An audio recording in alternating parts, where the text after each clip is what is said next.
Hello everyone, I'm Hannah Lloyd. And I'm Charlotte Gilfillan.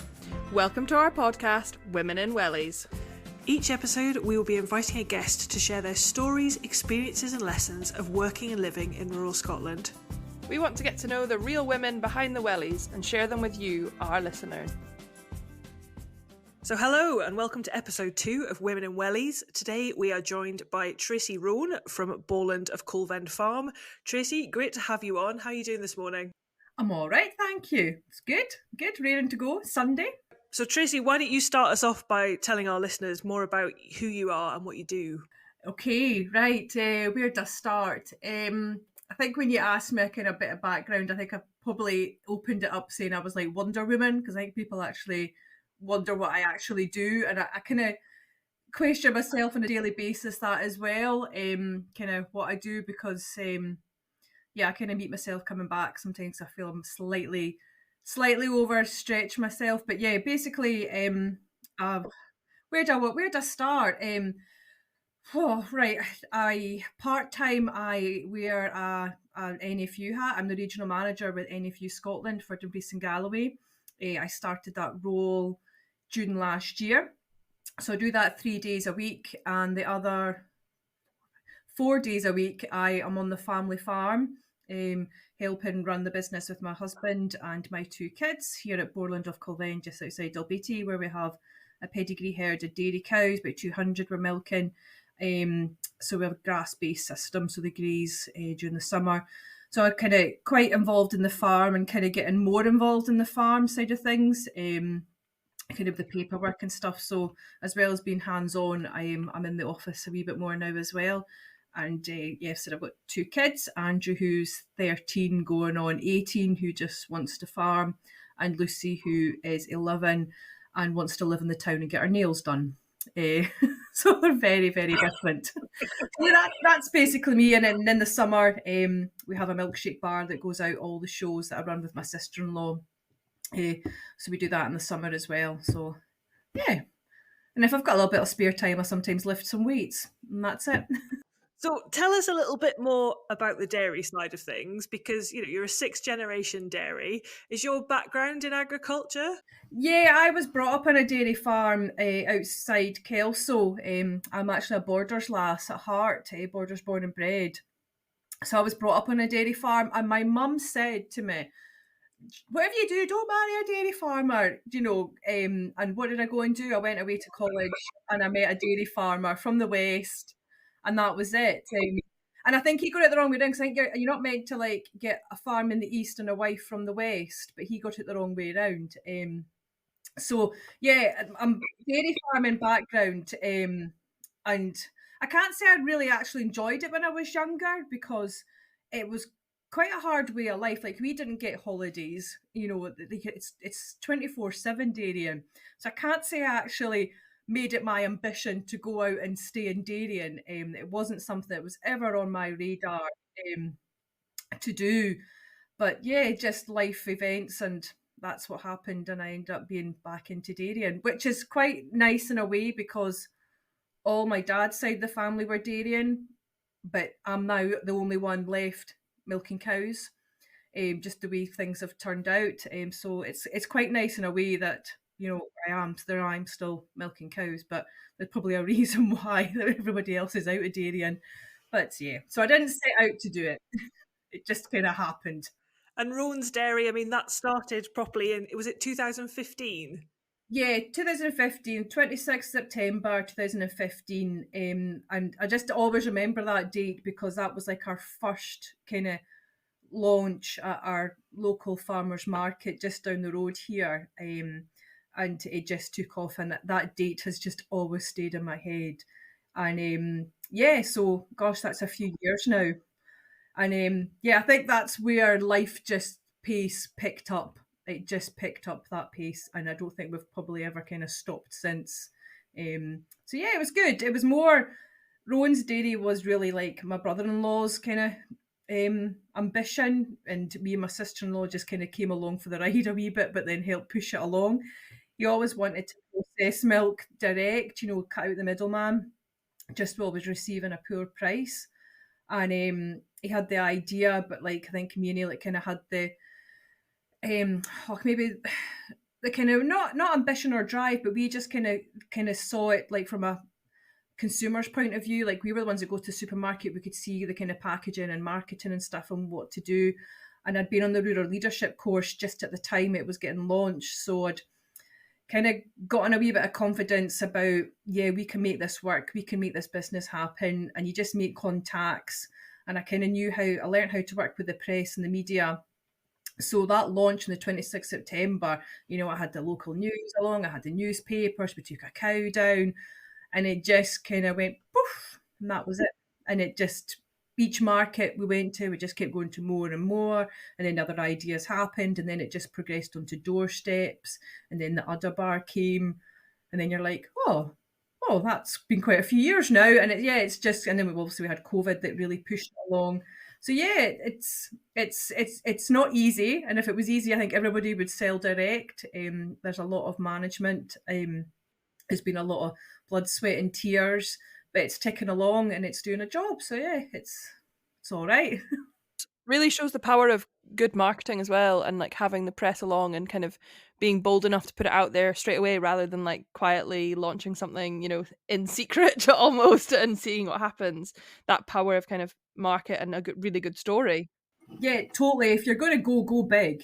If you're going to do it right. And you're right what you say, Hannah, about a story. That was something us as our industry are quite bad at, not telling our story about what we do. And we have all this history behind us of being sixth generation, and to share that. So I kind of found myself in the position just running the social media for a while and really trying to not really know, I learned a lot, went the long way, but what to post and when to post, and this whole new world of marketing and social media opened up. Because before, I was just in my wellies feeding calves trying to tweet and do a post, but you've really got to think about it and do it right. But it was like, God, people are actually interested in what we're doing here in our sector. And it was like, oh gosh, people are actually quite interested in automatic scrapers. You're like, oh really? These things we take for granted that we do every day and see every day. You're like, oh, people. And so it was like opening up our world to other people. And it was like, really quite fascinating. Like if you look into your figures and who's following you, you're like, God, there's like people away, like far away abroad, America and all that, watching us. You're like, oh God, this is quite nice. So yeah, it's been quite a whirlwind and quite an learning experience. And I think I'll never be fully up to speed on social media and how it works. I will never learn it all. There's always something new. And it's like trying to keep up on that treadmill. On the subject of Scottish rural leaders, because Hannah and I are both going through the programme at the moment, you mentioned that, obviously being on that. Was that in 2015 when you were looking to launch? Yes, I think it was I 2014-15, and I was at a real crossroads at that point, because funnily, I was actually a housing officer for years, like with a social landlord. That's where I was like evicting people and like dealing with like antisocial behaviour and neighbour disputes over wheelie bins. That was my day job when I left the farm every day. And I got to the point when my two kids were quite young that my salary was actually just covering my childcare. And I was like, and I was still helping out the farm. I still did milkings at weekends, and I think we were 3 times a day milking at that point. I still did milkings. But I was saying to Stephen, I was like, I really don't know if I can be a housing officer anymore. Like I was seeing the best and worst in life, and, I was going out to do speak to people who had probably getting more money and benefits than what I was earning, and had a bigger telly than me and a nicer car in the drive, and I was thinking, what am I doing? And I started to get a bit delusional, and I was like, I don't think I can do this. My childcare bill was astronomical. And I was like, maybe this is the time to come back to the farm and, do this. And I was on Rural Leaders at the time, and I was kind of like at a crossroads thinking, can I make a role for myself at the farm but still have my independence? And this is when Stuart was doing this project, and I thought, you know what, this is something that really excites me. Let's have a go. I was a bit nervous about working with family because we're all different, and you bring in people together, not through choice but through marriage, and it can, it's difficult. And I was like, can I do it? And I thought, you know what, nothing ventured, nothing gained. So I quit my job, I quit my pension, my flexi, my lunch hour. I quit it, came back to the farm, with a sports bra and a bit of Alcathene pipe, and that that was it.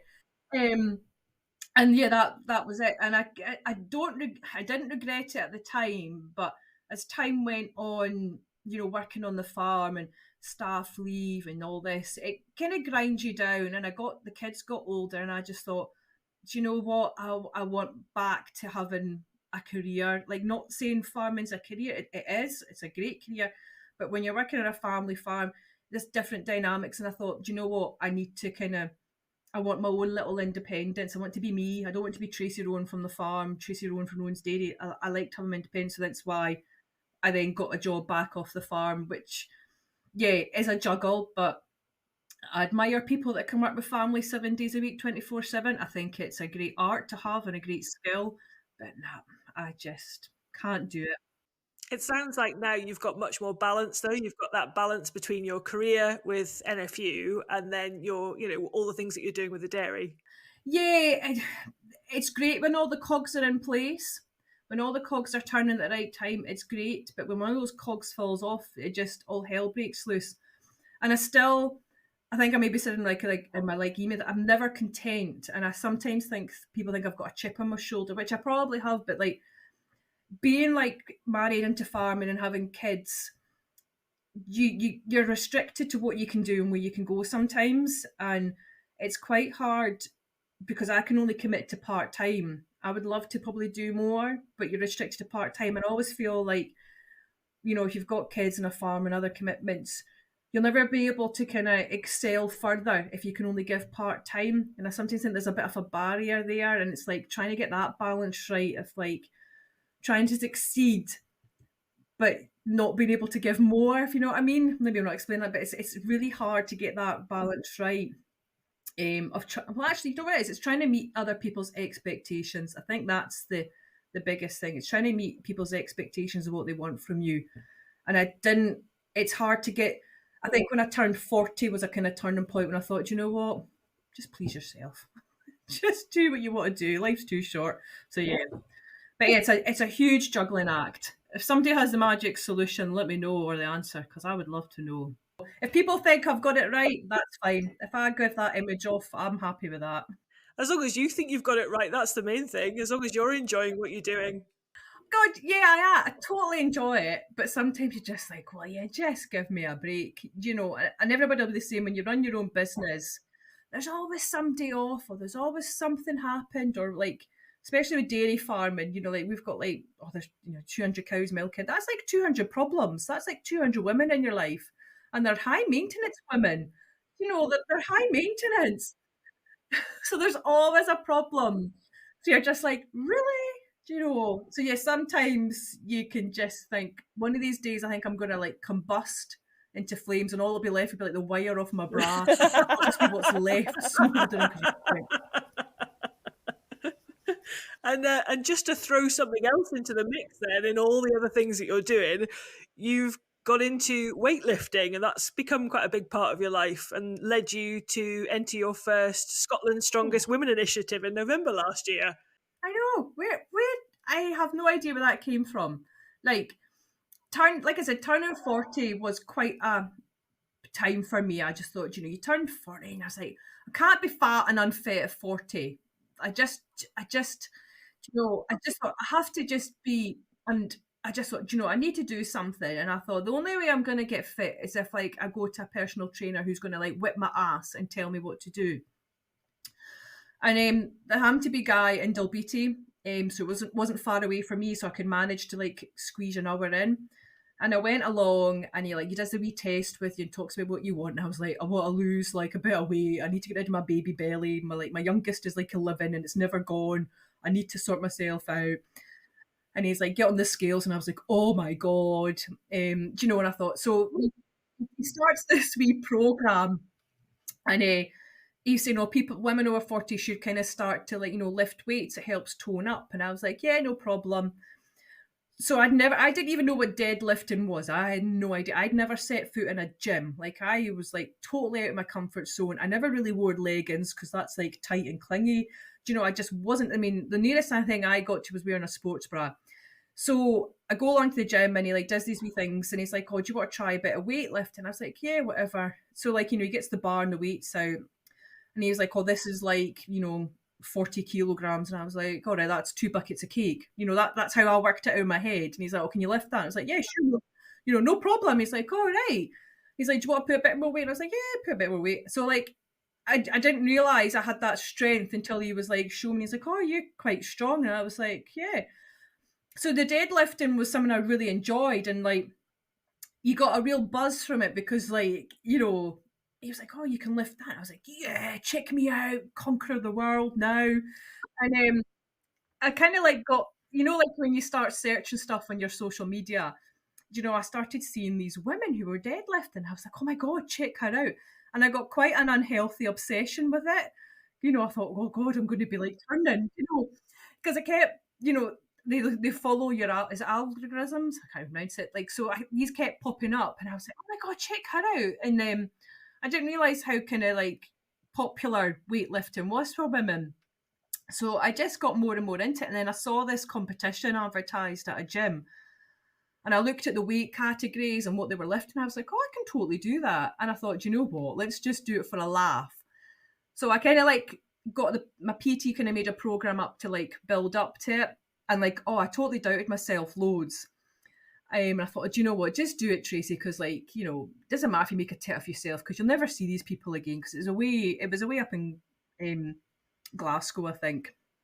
And I took my sister-in-law with me and my personal trainer came and I got there and I was like, oh my God, these girls must work out 4 or 5 times a week. I am only going like once a week to the gym, and these girls are like necking Monster, like totally like taking their protein shakes or whatever. And here's me like with my like coffee and a pineapple. Do you know, like totally out of my comfort zone. And I'm thinking, right, well, we just get back in the car and head back down the road.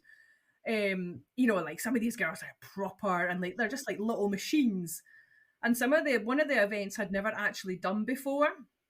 And you know what? I thought, do you know what? Just go for it, Tracy. So like I had no idea like I would come third. I mean, my score wasn't that great, but you know what? I got a medal and I was like, bring it on. So yeah, I've got totally sucked into this world of women weightlifting. And I'm keen to, there's another competition and I'm quite keen to go for it. It's a big jump in weights, but do you know what? I think it's nicest to have something that's off the farm, completely different. You can zone out, and it's it's the endorphins after it. You just have a real buzz, and like I just think sometimes you can really think, bring on the world, challenge me, and then you get home and you think, oh God, but it's all good. So yeah, that's my weightlifting story. I watched the video on your Instagram of you doing 10 reps of 135. I mean, that was seriously impressive. Oh, I know. I don't know where I had never done like that many reps before, but see that I have never known a kind of sector where women were supporting women. They are so cheering you on, like women you've never met before are going, give it one more, make it double figures. And I remember the guy who kind of is like watching you to like tell you to raise up and down. He was like, make it double figures, come on. And I thought, I will make it double figures for you, pal. Do you know, like you are just, it's the whole, you get sucked into this atmosphere and like the girls are like, they're so supportive. As much as I was like out of my comfort zone, I have never known such a support network. People who you've never met, you're competing against, but are supporting you and like encouraging you, and like they're shouting at you to lift this Atlas stones. Like they're like, get that store up, come on, you can do it, bring it home. And you're like, oh my God, I better do it then. I'm gonna get, it was just amazing. I was just buzzing, absolutely buzzing. So yeah, I think there's quite a lot of misconception about gym culture and weightlifting culture, and that it's quite elitist, and there's no room for normal people to come into it, if you like. But it's just totally not the case. It's a really supportive environment. It's a really nice environment, and to be part of something, and you're all working towards similar goals. Oh, totally. Yeah, I've had my eyes opened, and it's totally inspired me. And And like, I feel physically better now. You know, there was some jobs in the farm I was like, oh God, I can't do this. But now I can, like, I'm feeling fitter for it. So yeah, I wish I'd done it earlier. I feel like in my 40s I've probably started too late. I wish I'd been encouraged younger to go to the gym and be in that environment. And now I take, like, my daughter Lucy sometimes comes with me to the gym and kind of just plays about, and and I want her to feel comfortable in her body. You know, you don't, because some of these women are all different shapes and sizes. There's nobody like this, stick thin. They're all different, and be comfortable in your body. There's not a perfect body, and I just think I just wish I'd done it sooner. But yeah, you it's just life, isn't it? Yeah, I think there's too much focus now on what bodies look like rather than what they can do, and actually they can do some pretty amazing things, as you've demonstrated. Yeah, such an encouraging thing to hear, like a sector that's like women supporting women, where maybe even though it is competition, I think that's really encouraging, and ties us in nicely to moving on to our next question. So, Tracy, you've already touched on various things that inspire you to do what you do. What else inspires you, I guess? Do you know, I think it's just, Hannah, it's people. It's people that really inspire me. Probably because I'm quite nosy. I always remember, like, when I was a housing officer, and like I used to love going in people's houses, and like doing home visits and meeting people, and people had some fascinating stories, because I was always really curious as to, like, how people ended up where they were. Like, how do you end up doing this? So yeah, it's people, they fascinate me. I just love hearing people's stories and how they've ended up where they are, and just how life events can change things. And yeah, I'm very much a people person. I think people inspire me, and I kind of, yeah, I love hearing stories, because that just kind of sometimes thinks, well, that was really good. How did you do that? And that can just encourage you to think of something different. And hearing other people's views, I always think that's quite interesting. When you hear, sometimes you'll go into a house and you'll totally unsubconsciously judge it, and then you realise that person's not the person you thought, and it's, yeah, I just find that really quite interesting. And that's what I enjoy with the Udder Bar, where we're out and about meeting people. We're at different shows across Scotland, and people come up and chat, and yeah, that's pretty cool. I mean, don't get me wrong, there's some days when I can't do people and you're peopled out and you just want to go and hide in the calf shed, but I will have days like that. So yeah, definitely people. And yeah, I think also following social media is a huge thing now, and like I'm quite addicted to Pinterest. I quite like sitting on Pinterest and looking for ideas. Get quite a lot of house envy, right enough, when it comes to kitchens. That's a good source of inspiration for me, from everything. So, yeah. Yeah, I have to limit my time on Pinterest so I don't get too carried away. Although I still seem to be getting pretty carried away with house ideas for absolute sure. And I guess, Tracy, just linking into your Udder Bar, you've said a couple of things that suggest that you're quite creative, and I guess the Udder Bar, all your flavours and different milkshakes give you a chance to express some of that creativity. Yeah, I always kind of joke with me and Ailett, like Ailett's probably the business minded of it, kind of the facts and figures, whereas I'm more the art and design. I like the creative side, the actual interior design in it, the colour, what draws my eye. We kind of joke that it's our personality in a box. So yeah, I quite like the creative side, because I always think if I was at a show and I saw like a trailer like that, I'd be totally drawn into it. So yeah, I'm probably very creative, but I think that probably comes from I didn't excel at school when it came to like the maths and English and all that, but I really quite excelled in art and design, because there was no wrong answer with art. There was never a wrong answer. You could do what you wanted, and that was it. So actually, when I left high school, I thought I was going to be like a budding artist, and I went to Carlisle, to Cumbria College of Art and Design. But then I didn't like being away from home, ironically. So like I came back after a while. So I've always been quite kind of arty-farty and like being creative. So I always did that. So that totally came into play with the Udder Bar. And for anyone who's not seen the Udder Bar, it's a navy blue horse box which has been decked out with bright pink cow spots on it. It looks really funky, and if you haven't seen it, definitely check them out, because it's for sure eye-catching, particularly at shows. And I totally love that it's been an expression of your creativity, Tracy. I think that's it's a really cool way to express it, for sure. Tracy, you've had so many different experiences, and you've got such a phenomenal story to tell. I think 2022 was probably a bit of a roller coaster year for you. Yeah, it was. Yeah. Oh, it was a hard year for us all. I mean, losing our father on a tragic accident on the farm just rocked our world. It just turned it upside down. These are stories you read about other people. You don't ever think it's going to happen to you. And we will never, ever forget that day. And I don't think we will probably ever get over losing Derek. He's a papa, a father, and a father-in-law. And we are just basically, having to learn to have a life without him and function without him. And there's days we're okay and there's bad days. We're just getting through the first. We've had, our first anniversaries, first Christmases. It's just getting over that, and it'll take time. And as much as it was hard and it was horrific, sometimes these life experiences just give you a different outlook on life, and you just realise life's too short, and not to sweat the small stuff. Don't worry about the little things you can't control. Let them go.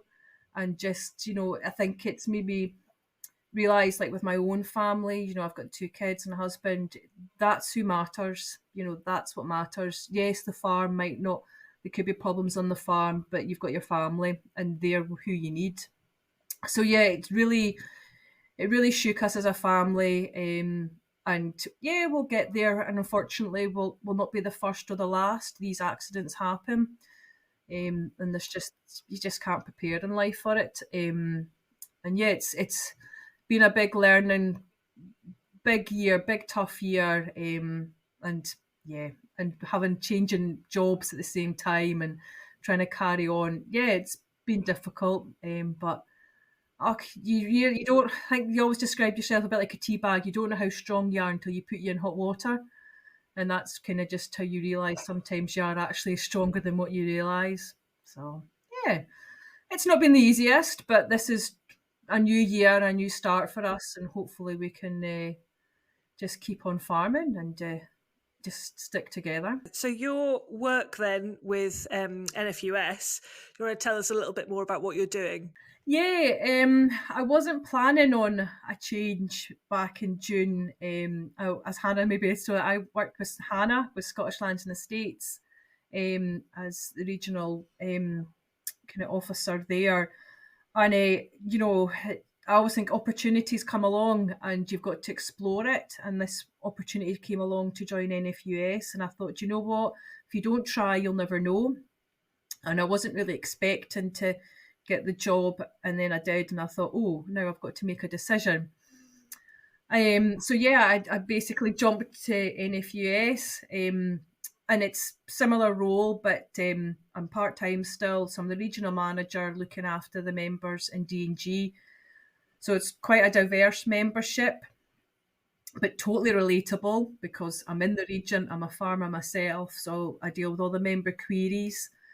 You go to stakeholder event meetings, you're representing the union at meetings, dealing with kind of policy stuff. So it's really varied. It's a juggle sometimes. There's some member queries I'm like, I have no idea what you're on about, but I'll go away and find out because I know somebody who does. So it's really interesting. No 2 days the same, but that's like farming.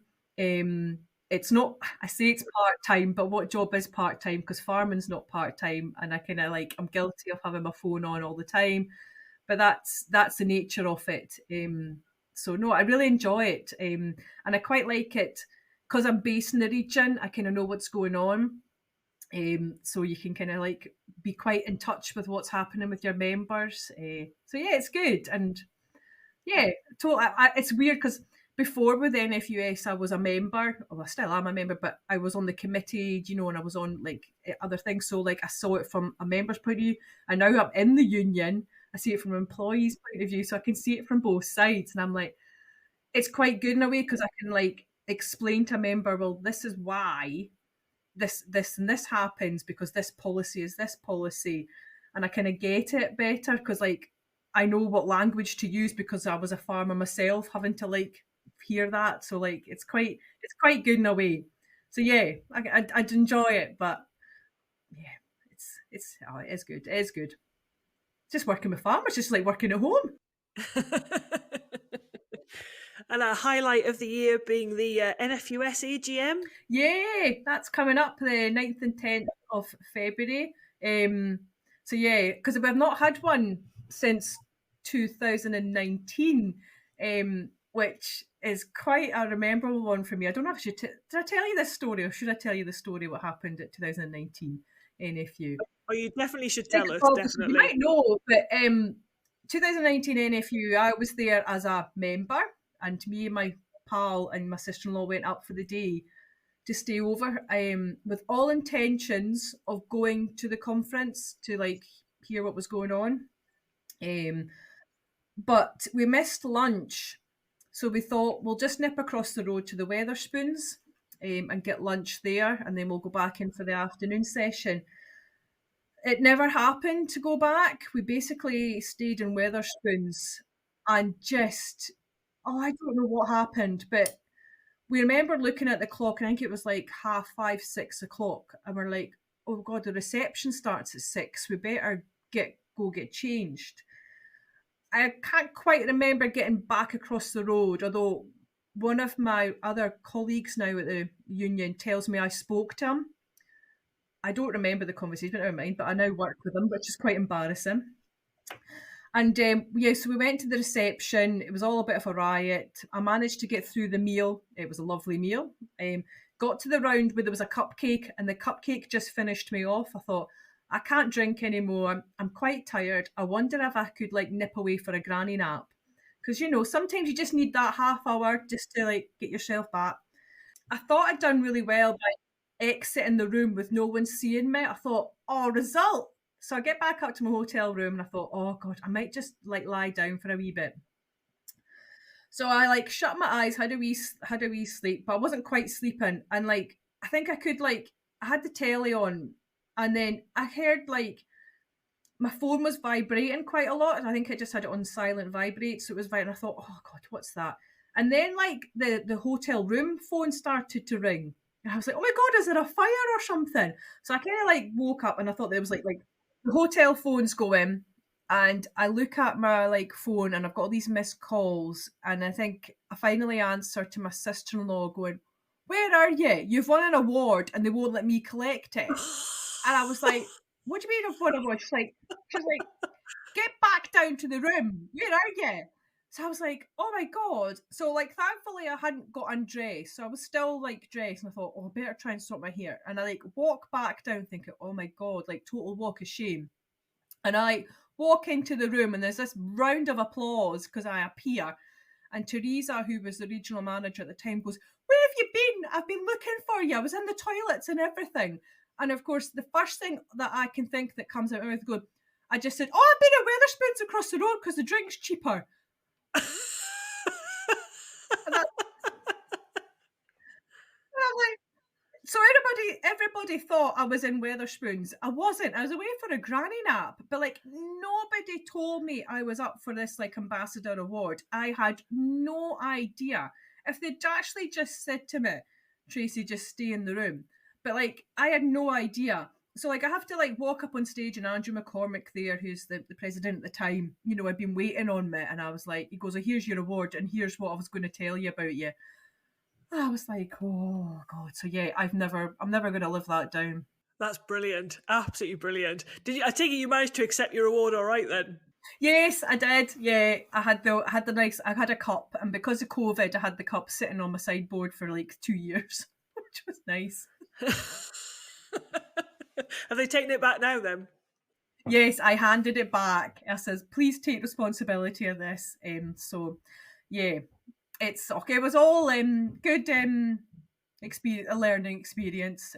So yeah, do you know, and like now this year at this conference, I'm going to have to be my best behaviour, so I'm not drinking. So because I have to make sure my board members are up in the morning to vote, so I am not drinking. So it's going to be a different conference for me this year. One of your other experiences was actually doing the filming for This Farming Life. How was that for you? Can't say I've ever watched myself again on telly. Yeah, it was good. It was. God, it feels a really long time ago now. A really long time, because they must be on like series 5 or 6 now, and we were series 2.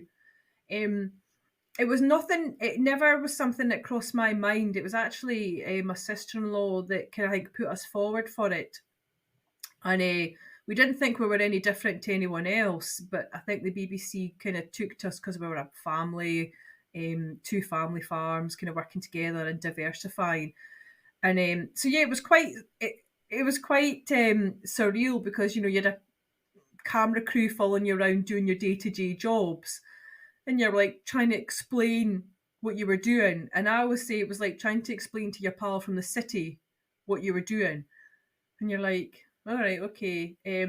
No, it was good. It was good, and it was nice, that we were starting out Rowan's Dairy, and that was kind of getting documented. And I think when the kids are older, we'll make them cringe and make them watch it back when they were really young. So yeah, it was good that way. It's nice to have that kind of memories, because yeah, it'd be nice for them to watch that. But I think for me personally was the lack of say over editing. When the BBC film you, it's theirs to keep, and they choose how they edit it. So like when we saw it was the first time, the first time we saw it was the first, like when you saw it, the telly was the first time we saw it. So I didn't know it was coming out. We had no idea. So to not have that control, because you kind of forgot 6 months ago what you said. And I didn't like that, because, especially in our industry with dairy, and you're quite susceptible to negativity. So like I kind of thought, what if they like don't edit it right? Because some things, they knew what would make a story. That's the BBC knew what would make a story and get viewing figures. So the more controversial, the better it was for them. So there was like some scenes which I felt were, there was a dead calf in one scene, and yeah, we have to talk about that's this farming life. But like they wanted to focus on the fact that like my son was there, and like how did he cope with it? And my son's like, well, where there's livestock, there's dead stock, quite practical about it. So like there was some stuff that, like, really, do you have to go on that? So that was slightly uncomfortable if you're wanting to have like control. But then you thought, just be yourself. So apart from that, it was fine. It was nice. And certainly, like I say, I think when the kids have their like 21st and their 30th, we'll dig out some footage and make them cringe.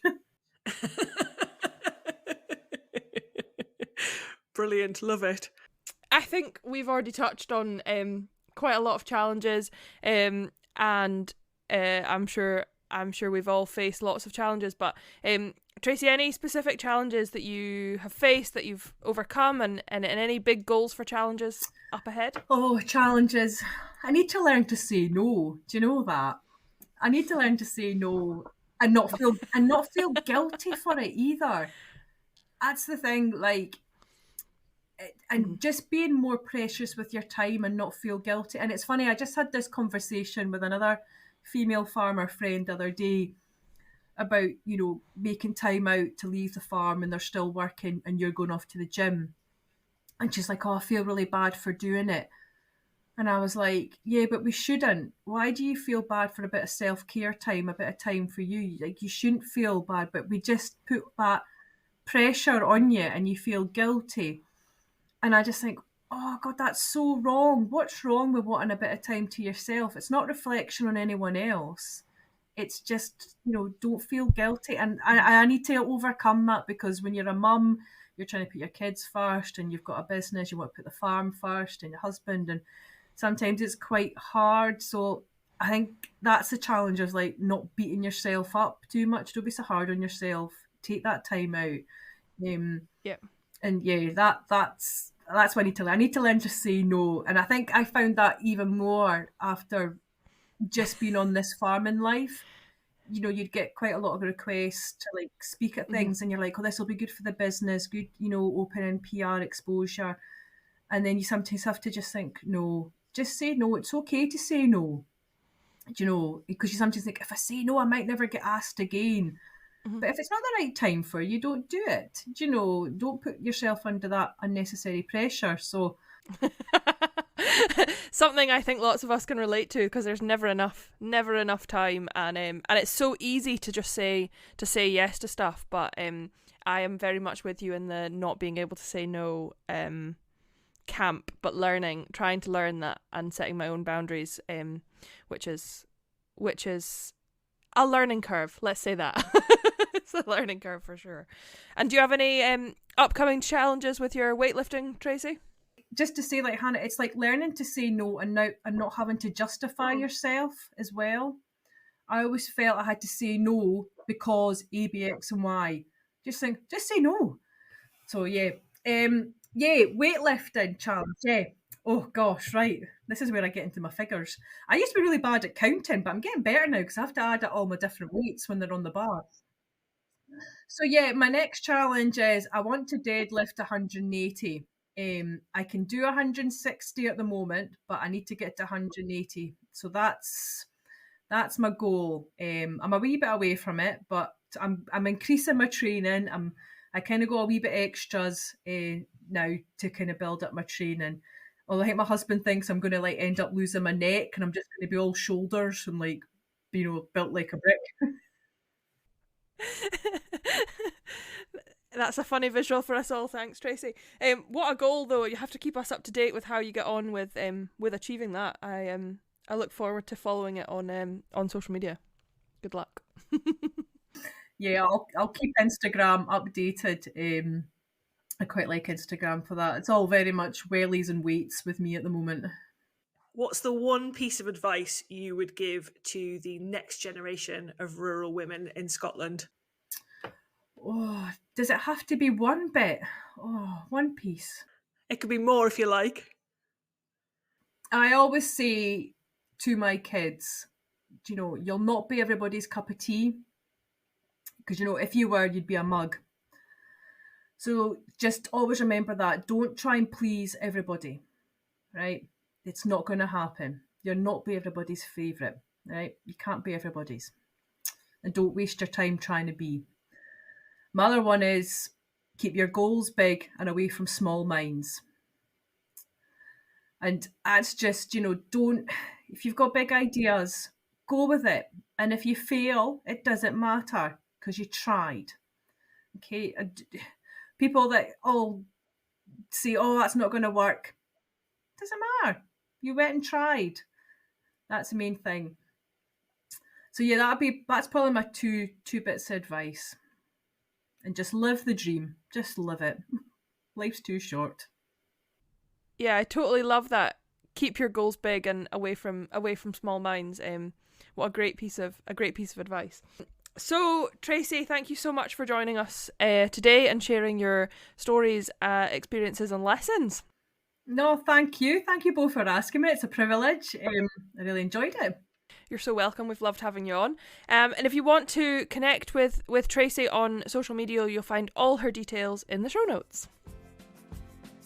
Thanks for listening. If you enjoyed this episode, follow us on Instagram @Women in Wellies Podcast to stay up to date with all the latest news.